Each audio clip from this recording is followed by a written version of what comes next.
Ontem ocorreu uma situação curiosa. A cantora Anitta, ela publicou uma crítica no Twitter da série Black Mirror e isso causou um monte de respostas, né? Mas a própria Netflix respondeu também de maneira irônica à cantora. Eu vou ler para vocês qual foi a crítica da Anitta e depois falar um pouquinho sobre a situação. Então, o seguinte aqui, Anitta. Alguém mais assistiu Black Mirror e não entendeu nada do porquê a série não é mais o que era? Parece até outra série. Não é mais sobre tecnologia, agora é thriller aleatório. Os diálogos mal feitos, as histórias bobas sem propósito, que doideira. E daí ela diz aqui, né, o único episódio que segue o estilo da série é o primeiro, o resto só vai ladeira abaixo. E aí a Netflix respondeu, mudou porque Black Mirror agora está focado na carreira internacional. Aqui tirando o sarro da Anitta, né, porque a Anitta também está agora nessa carreira internacional, tudo bem. E daí ela responde aqui, poxa, mas então era para mudar para melhor, né? Olha para mim. Até série internacional da Netflix eu tô fazendo. Se quiser chama na DM que eu dou umas dicas. Hahaha, e daí a Netflix mandou uns coraçõezinhos aqui. O fato é o seguinte, eu também estou assistindo essa nova temporada, não vi todos os episódios ainda, estou assistindo pouco a pouco, até porque o Black Mirror tem esse padrão, né, de episódios independentes, o que é muito legal para você poder assistir até de maneira, sabe, aleatória os episódios, sem precisar seguir a cronologia, porque não é como uma série normal.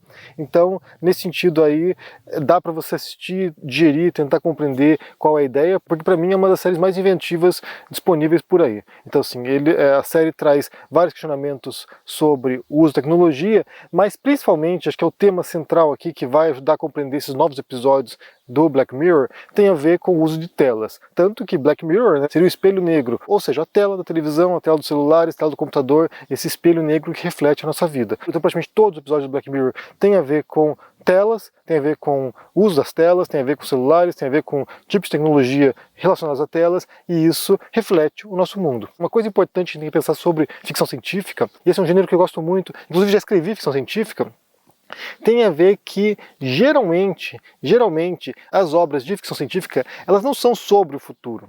Não são sobre o futuro porque a gente não é profeta, a gente não sabe o que vai acontecer no futuro, a gente não sabe o que vai acontecer daqui 10 anos, daqui 20 anos. Ela geralmente tem a ver com o presente. Basta pensar, por exemplo, né, na onda interminável de livros e filmes de ficção científica que ocorreram depois dos anos 60, 70 e 80, que tinha a ver com viagem espacial. Isso não tinha a ver com o futuro, isso tinha a ver com projeções a partir de elementos concretos daquele cenário, daquele contexto dos anos 60, 70 e 80. Então, assim, você tinha lá projeções, né, várias histórias de viagem interestelar, por exemplo, né, Star Trek, que foi uma série de televisão muito famosa, e que ainda tem muitos fãs hoje em dia, e que projetava cenários de uma expedição intergaláctica, né, sabe, uma nave espacial tripulada por terrestres, e aquilo ali projetava um futuro hipotético, obviamente, mas a partir da disposição e da curiosidade e do cenário concreto de expedições espaciais daquele período. Então, assim, anos 60, você tem lá o homem chegando à Lua, com o Apollo 11, na expectativa de que pudéssemos, nós seres humanos, né, pudéssemos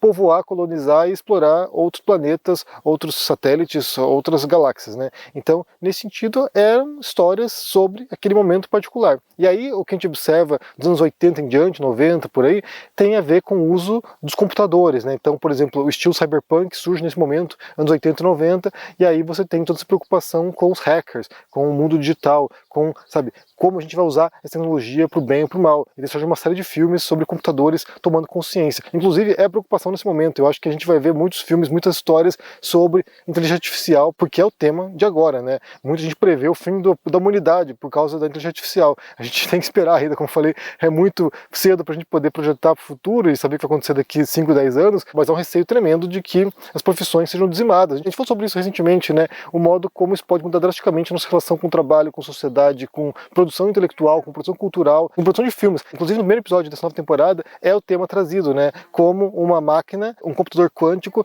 pode gerar séries indefinidas da Netflix para que os usuários possam identificar diretamente com elas. E o que eu percebi nessa última temporada, e foi inclusive que a gente debateu ontem, eu e a Carol aqui em casa, vendo o episódio, é que, na verdade, eles resolveram se dedicar não tanto ao futuro imediato, ao futuro próximo, mas ao presente de fato, né? Então, assim, por exemplo, o segundo episódio dessa nova temporada temporada que trata sobre um true crime, né? Sobre um documentarista, um casal de documentaristas fazendo uma série de true crime. Isso fala sobre o momento real, concreto, hoje nosso, né? Inclusive, a gente já falou sobre isso aqui, sobre o contexto brasileiro, né?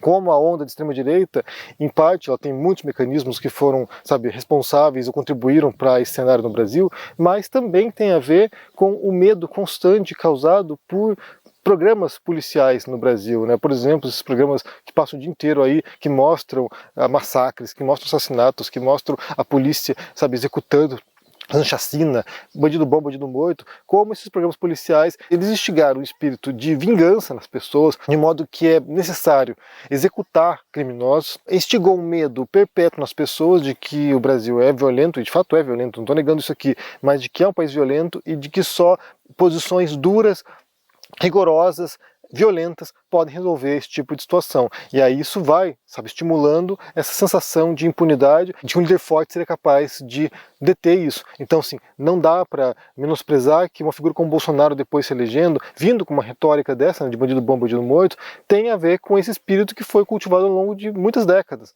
Então, assim, esses documentários de true crime, eles trabalham com um lado nosso da psique, trabalham com um aspecto nosso da nossa personalidade, que tem o desejo de ver esse macabro, esse bizarro, esse aspecto violento na nossa natureza, o modo como essas pessoas procedem, e também estimulando, ou também capitalizando em certos medos nossos. E isso não é o futuro, isso é o presente, mas pode ser um modo de compreender também como nossos comportamentos serão moldados através de algoritmos no futuro muito próximo. Já são, na verdade, né? Não é futuro próximo, a gente fala de presente aqui. Muitos, como eu falei, muitos dos tópicos abordados no Black Mirror são presente. É claro que a Anitta tem todo o direito de criticar a série, de não ter gostado, de achar que não corresponde às expectativas anteriores. Eu senti um pouquinho isso também, um pouquinho assim, nossa, parece que o tom é diferente, mas dá para compreender a mudança de posição. Uma outra coisa que a gente tem que compreender também tem a ver com expectativas que a gente tem em relação a narrativas, a contar histórias, né? Então, assim, embora valha tudo na arte, na literatura, na produção cinematográfica, existem alguns códigos, existem algumas convenções que são dotadas para poder seguir uma certa ordem, um certo paradigma narrativo que é tradicional e que é feito desde milênios. Então, assim, a gente tem expectativas. Quando você vai ver um filme de Hollywood, por exemplo, você sabe como ele vai se desenvolver. Mesmo inconscientemente, você sabe que tem uma progressão lógica ali e que aquilo ali vai te levar em um certo sentido e você vai satisfazendo, inclusive, quando as expectativas são cumpridas. Por exemplo, recentemente eu vi o filme Avatar 2. E o filme Avatar 2, para mim, ele é muito ruim em muitos sentidos, inclusive no narrativo, né? Então ele é um filme arrastado, um filme que não cumpre as expectativas narrativas que se propõe. E eu fiz a crítica no Twitter. Eu não sei porque eu insisto em usar o Twitter, porque, sinceramente, ali é um lixão tóxico, as pessoas são totalmente degringoladas. Mas eu fiz uma crítica, uma tiração de sarro, na verdade, sobre o Avatar 2. E eu caí no radar dos avataristas, e eles ficaram revoltados comigo e começaram a tentar me trucidar no Twitter. Mas é um filme que não cumpre expectativas. Embora seja uma produção multimilionária e James Cameron seja um grande diretor de cinema, você tem essas expectativas. É totalmente legítimo que você vá assistir um filme, ou uma série, ou ler um livro com essa expectativa e você sentir que ela não correspondeu àquilo que você desejava. No caso da Anitta, tinha a ver com a temática, tinha a ver com a abordagem corriqueira da série. Ela pode ter expectativa e pode se sentir frustrada, mas eu acho que eles não caíram tão fora do que eles estão habituados a fazer. Eu acho que só mudaram um pouquinho a perspectiva e estão trabalhando com essas questões, como eu falei, que são atuais, não são mais futuro, são presente, né? E só sobre esse ponto do presente, né? Eu acho que a gente tem a tendência, inclusive todos os autores e artistas, a pensar sempre em referência a nós mesmos, né? Sempre em referência ao nosso próprio umbigo. Então, assim, não apenas as obras futuristas, elas partem de uma perspectiva do presente, como também as obras históricas partem de uma perspectiva do presente. Então, assim, romances históricos, romances de época, por exemplo, geralmente eles trabalham com questões que têm a ver com o nosso próprio mundo hoje, né? Com indagações nossas ou com perspectivas, com vieses que se abrem a partir desse nosso momento. Então, assim, a gente compreende o passado à luz do presente.